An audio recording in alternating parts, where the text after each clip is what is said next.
हर हर महादेव। देवों का देव महादेव जी के चरण में प्रणाम करती हूँ, मेरा प्रणाम स्वीकार हो। माता गौरा पार्वती के चरण में प्रणाम करती हूँ, मेरा प्रणाम स्वीकार हो। गणपति ललनवा के चरण में प्रणाम करती हूँ, मेरा प्रणाम स्वीकार हो। गुरु भाई बहन, मैं एक कथा सुनाने जा रही हूँ। इस कथा को पूरा सुनिए और रहस्य जानिए। हर हर महादेव, घर घर महादेव। गुरु भाई बहना, एक लकड़हारा थे और उनकी पत्नी थी। वो बेचारा बड़े गरीब थे। उनकी जो पत्नी थी, उनका पत्नी भगवान भोलेनाथ का शिष्य थी और उनके पत्नी का पिता जो थे वो घमंडी थे। उनके पत्नी का पिता कोई देवी देवता नहीं मानते थे और कोई पूजा पाठ नहीं करते थे और उनकी पत्नी छोटी थी, तब से ही भगवान भोलेनाथ का पूजा करती थी और सत्संग में जाया करती थी, भगवान के भजन जाप किया करती थी। उनके पिता को ऐसा देखकर बर्दाश्त नहीं हुआ और वो बोले कि तू भगवान का पूजा करेगी, भगवान के भक्ति करेगी, तो क्या तुम्हें भगवान आकर खड़ी होकर तुम्हें मदद करेंगे? हम तुम्हें एक निर्धन के घर विवाह कर देंगे जो कि तुम्हें खाने और पहनने का कभी जिंदगी में पूरा नहीं होगा। गुरु भाई बहना, उनकी पत्नी के पिता जो थे अपने बेटी का एक गरीब घर विवाह कर दिए एक लकड़हारा के साथ। जब लकड़हारा के साथ विवाह कर दिए तो बेचारी लकड़हारा के साथ अपना जीवन व्यतीत करने लगी। अपने पति के साथ जंगल जाती और जंगल में लकड़ी काटती और लकड़ी काटकर दोनों पति पत्नी गांठ बनाकर बाजार में ले जाकर बेचते और बेचकर अपना जीवन परवरिश करते। लेकिन जितना धन भी बेचते थे उसमें से 2 पैसे रख लिया करते थे। जैसे मान लिया जा कि गुरु भाई बहना 10 रुपया का लकड़ी बेचे तो उसमें से 2 रुपया बचा लिया करते थे और 8 रुपया में अपना सारा काम करते थे। प्रतिदिन कुछ पैसे बचा कर रखते थे आगे अपना भविष्य के लिए और भगवान का सेवा, भगवान का पूजा नहीं छोड़ी। गुरु भाई बहना कहते हैं कि भगवान भी अपना भक्त से बहुत भारी जांचना लेते हैं और भगवान अपने परीक्षा में लेते हुए भक्त के कुछ नहीं सोचते हैं। सीधा उन्हें लगता है कि भक्त कितना क्या कर पाएगा, देखते हैं। तो गुरु भाई बहना, बेचारा लकड़हारा जंगल में लकड़ी काटते काटते थक गए तो अपना चादर बिछाकर आराम करने के लिए भोजन करके सो गए और उनकी पत्नी लकड़ी काट रही थी। अपने पति के बोली, हाँ जी आप थक गए हैं, कोई बात नहीं, हम लकड़ी काट लेंगे। और लकड़ी काटने लगे। गुरु भाई बहना, उनका नींद पड़ जाने के बाद जंगल से एक काला नाग आया और उनका उंगली में डांस लिया। उंगली में डांस लिया। इनका नींद पड़ा हुआ था और नींद पड़ा के पड़ा रह गया। इनका मृत्यु हो गया। बेचारी लकड़हारिन जो थी अपने पति को देखी कि मेरा पति तो मर गए। देखते हैं कि एक नाग थोड़ी दूर में जाकर फुफकार रहा है। अपने पति को सारा शरीर उलट के देखने लगी तो देखती है कि पैर का अंगुली में नाग डास लिया। हाय हाय हाय रे देवा विधि है रे विधंता वेरे जान जान विधि है रे विधंता वेरे जान जान सामे जी के डसल काले नगवारे जान जान सामे जी के डसल काले नगवारे जान एहू रे जंगलवा में नाही मेल आदमी मनु सवारे जान जान आदमी मनु सवारे जान जान कैसे हम घरवा लेके जइए रे जान जान कैसे हम घरवा लेके जइए रे जान। गुरु भाई बहना, बेचारी जंगल में जार बेजार रो रही है, अपने पति के लाश पर बिलट बिलट के रो रही है, भगवान से बिलाप कर रही है कि हे भगवान, इस जंगल में तो कोई नहीं मेरे पास है, कैसे अपने पति को लाश को ले जाए घर, अब करे तो क्या करें, मेरा सहारा कोई नहीं। हे भगवान भोलेनाथ, मेरा मदद तो आप ही कर सकते हैं, और कौन कर सकता है। गुरु भाई बहना, बेचारी रोते रोते बिलखते बिलखते बहुत समय बिता दी। शाम होने वाला था कि उसे नजर पड़ा कि उसका मायके का दो व्यक्ति उसी जंगल में से रास्ते से आ रहे थे। बेचारी देखी तो उनका पैर में लिपट के रोने लगी कि हे भैया, मैं क्या करूं, मेरा पति इस जंगल में पड़े हैं, हम कैसे अकेला ले जाएं। गुरु भाई बहना, वो दोनों कहते हैं कि चलो अपना मायका चलो, हम तुम्हारा मायका तुम्हारे पति का लाश का छोड़ देंगे और तुम्हारे पिता भाई सब मिलकर इनका अग्नि संस्कार कर देंगे। गुरु भाई बहना, बेचारा टहनी के काट के और उन पे बना के ले जाने वाला और उसे लेकर जाकर उनके द्वार पर सुला दिया। बेचारी अपने पिता के पास गई, अपने पिता से बोली, हे पिताजी, मेरा आप कुछ मदद कर दीजिए, मेरे पति जो हैं चले गए इस दुनिया से और मेरा जो दो पैसे बचा है वो घर में है, मेरे पास तो यहाँ नहीं, मेरे पति का अग्नि संस्कार के लिए आप कुछ पैसे दे दीजिए, अपना पति का अग्नि संस्कार कर देंगे। गुरु भाई बहना, उसका पिता बोलते हैं,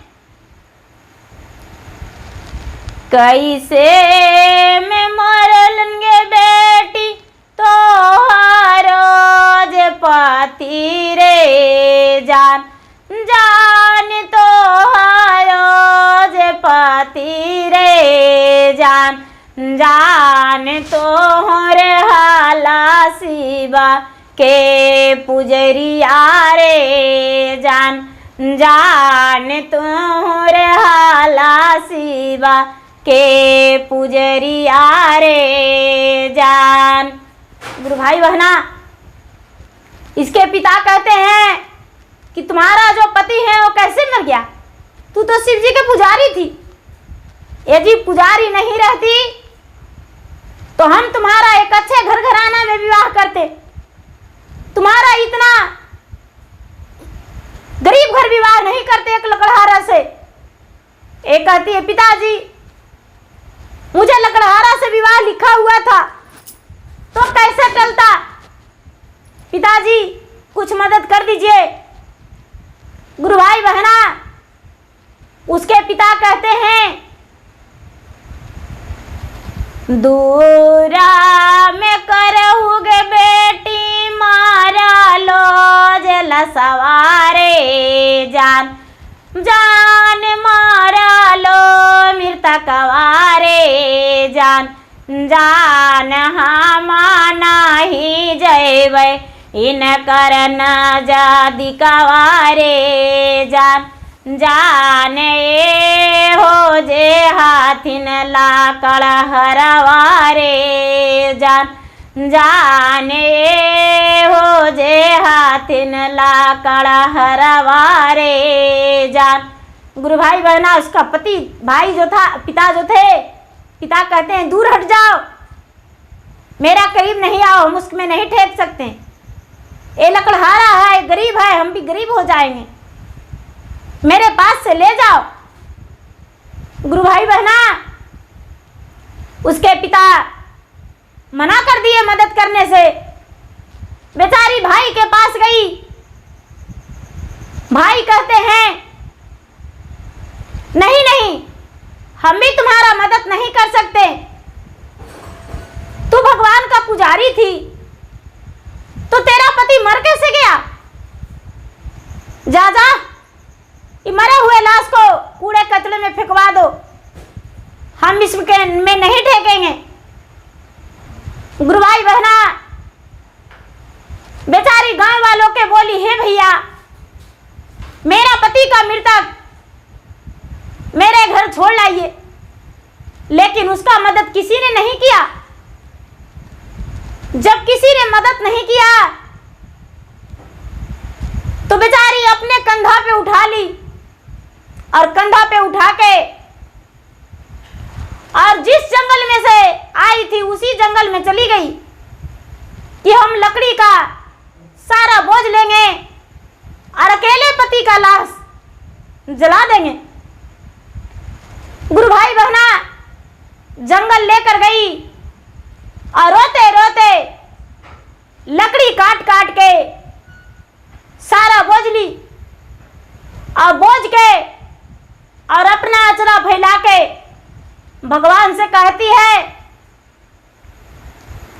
नहीं ओ मैं लई लीजी बोला माची सास लैया रे जान, जान माची सास लैया रे जान, जान नहीं रे ले ले आगिनी बबूतिया रे जान, जान नहीं रे ले ले आगिनी बबूतिया रे जान, जान काई से मैं स्वामी जी के जलैये रे जान, जान काए से मैं स्वामी जी के जलैये रे जान, एतना बाचनिया शिव गुरु सुनिया मिलियलन रे जान, जान सुनिया मिलियलन रे जान, जान धरती फाटे सेवा गुरु निकललन रे जान, जान धरती फाटे सेवा गुरु निकललन रे जान, जान शिष्या के हो गेलन सहैया रे जान, जान शिष्या ऊपर हो गेलन सहैया रे जान। गुरु भाई बहना, इतना बात भगवान भोलेनाथ सुनते हैं और सुन के धरती फाट के निकल जाते हैं कि मेरा शिष्य पे तो बहुत बड़ा विपत आ गया, अपने पति को अपने हाथों अग्नि संस्कार कैसे कर सकती है? ऐसा नहीं हो सकता है, नहीं, ये तो जुग पलट जाएगा, संसार उलट जाएगा, ब्रह्मांड डोल जाएगा, इंद्रलोक भस्म हो जाएगा, सारा संसार सिर्फ जल ही जल हो जाएगा यदि अपनी पत्नी पति का अग्नि संस्कार किया तो पत्नी का तो सब कोई अग्नि संस्कार करते हैं, लेकिन पति का कैसे कर सकती है ये मेरा शिष्या। गुरु भाई बहना, हथवा में लियले शिव गुरुआ मारे ता घड़ी लवारे जान जाने हमारी ता घड़ी लवारे जान जान पिलाई रे देले शिष्या के रपति रे जान जान पिलाई रे दियले शिष्या के रपति रे जान एक चोर दयाले शिव गुरु दोए चोर दयाले रे जान जान दोए चोर दयाले रे जान जान ते सर चुरुआ हो गए ले हमारा वारे जान जान ते सर चुरुआ हो गए ले हमारा वारे जान।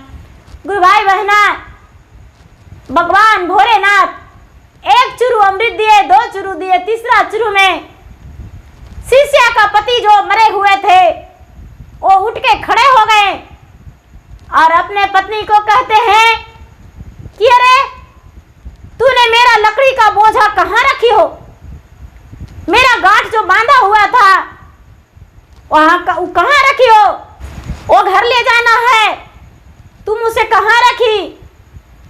भगवान भोलेनाथ बगल में खड़ी हैं, बेचारी जो शिष्या है वो झरझर झरझर रो रही है, नहीं तो भगवान से कुछ कह रही है और नहीं बोल रही है, झरझर झरझर रो रही है, अपने पति का आवाज भी सुन रही है, एक पत्थर की मूर्त की तरह चुपचाप खड़ी है, अपने पति को देख रही है जी भर के।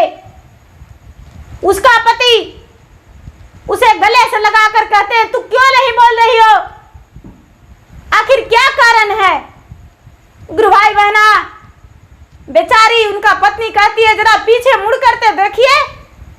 उसका पति जब पीछे मुड़कर देखते हैं तो भगवान खड़ी हैं। गुरु भाई बहना, भगवान को देख इनके पति उनके चरण में गिर गए और कहते हैं कि महाराज आप इस जन वन में मुझे दर्शन देने आए। भगवान कहते हैं जरा इधर तो देखो, तेरा पत्नी ने तेरे लिए सारा भी रचा चुकी है, तेरा तो मृत्यु हो गया था, तेरा पत्नी एक अभागन बन गई थी, लेकिन इसका जीवन दान देने के लिए तुम्हारा यहाँ हम खुद प्रकट हुए और तुम्हारा जीवन दान देने आए हैं, जीवन दान दिए हैं। गुरु भाई बहना, ए बात सुनकर भगवान भोलेनाथ के चरण पे दोनों पति पत्नी गिर के और भगवान के कहते हैं कि हे भगवान, जैसे मुझ पे आप दया बरसाए उसी तरह संसार के लोगों पर अपना दया बरसा के और सबका जीवन दान दीजिए महाराज, संसार में कोई नहीं दुखी रहे। गुरु भाई बहना, भगवान भोलेनाथ कहते हैं जो सच्चे मन से सच्चे हृदय से मेरा पूजा करता है उसका हम कभी दुखी नहीं रखते हैं, और तेरा जो पत्नी है मेरा सच्चा शिष्य है। गुरु भाई बहना, भगवान भोलेनाथ खुश रहने का आशीर्वाद दे दिए। दोनों पति पत्नी अपना घर लौट आए लकड़ी का बोझ लेकर। तब तक तीसरा दिन बीत चुका था। उनका घर वालों जो थे अगल बगल के अड़ोस पड़ोस सारा लोग देखे कि वो नहीं आए थे, किन्हीं का जानकारी नहीं था। गुरु भाई बहना, लकड़ी का बोझ बाहर पटक के जब अंदर गए हैं तो देखते हैं कि अंदर में इनका घर में चावल दाल गेहूं आटा अन्न धन सब कुछ बिखरा पड़ा है। इनका घर में बहुत सा धन ढेर लगा हुआ है। ये देखकर खुश हो गए कि अरे मुझ पे तो भगवान भोलेनाथ दयावान हो गए। गुरु भाई बहना, धीरे धीरे दोनों मेहनत करने लगे। मेहनत करते ही रह धन धान से भर गया, अपना महल अटारी बना लिए। और इनका जो मायका था, मायका धीरे धीरे गरीबी होने लगा। और इनका भाई और पिता बिल्कुल गरीब हो गए, सिर्फ उनका घर ही रहा, बाकी धन संपत्ति सब नष्ट हो गया धीरे धीरे। जब उन्हें जानकारी हुआ कि मेरा बेटी जो है वो बहुत धनवान बन गई, उनका पति का जीवन दान मिल गया, उसका पति जीवन भगवान भोलेनाथ लौटा दिए हैं उनका पति का जीवन, तो इनका भाई और पिता इनसे मिलने आए और माफी मांगने आए। गुरु भाई बहना ए बेचारी का बोली, पिताजी आपकी मदद और माफी मुझे नहीं चाहिए, आप अपना घर लौट जाइए और हम अपना घर में अपना जीवन गरीबी हालिया जैसे भी बिता लेंगे। अपने पिता और भाई का मुड़ के नहीं देखी और भोलेनाथ के भजन जाप में रह गई। कोई काम छूट जाता तो छूट जाता, लेकिन भगवान का भक्ति से नहीं छूटता। भगवान का भक्ति जरूर करती थी, उसके बाद ही अन्य काज करती थी। मेहनत करते करते इनका जीवन जो था इतना सुखी हो गया, इतना सुखी हो गया कि इन्हें याद भी नहीं था कि हम इतना दुख किए हैं। और इनका जो दुख था वो सुख में बदल गया। तो गुरु भाई बहना धीरज रखना चाहिए। एक दिन दुख सुख में बदल जाता है। जब दुख चल जाता है तो सुख भी आता है, जब सुख जाता है तो दुख भी आता है, और दुख जाता है सुख भी आता है। गुरु भाई बहना ये तो दोनों अपना भाई है। सुख और दुख जैसे इंसान का दो भाई होते हैं, उसी तरह सुख और दुख दोनों भाई है। इसे भाई मानकर और समय को आगे बढ़ाना चाहिए। भगवान ने सबका समय बराबर बिताते हैं। सवेरा सबके होता है, शाम सबके होता। गुरु भाई बहना दिन सबके बीतता, रात सबके हो जाता। जब रात होता तो दिन भी हो जाता है। इसलिए लोग का हिम्मत करना चाहिए, हिम्मत को हारना नहीं चाहिए। तो गुरु भाई बहना मेरा वीडियो अच्छा लगे तो इसे लाइक कीजिए, शेयर कीजिए, सब्सक्राइब कीजिए। और मैं इंस्टाग्राम पे भी हूँ, मैं फेसबुक पे भी हूँ। मेरा इंस्टाग्राम पे फेसबुक पे फॉलो कीजिए, लाइक कीजिए, शेयर कीजिए। धन्यवाद। हर हर महादेव, घर घर महादेव।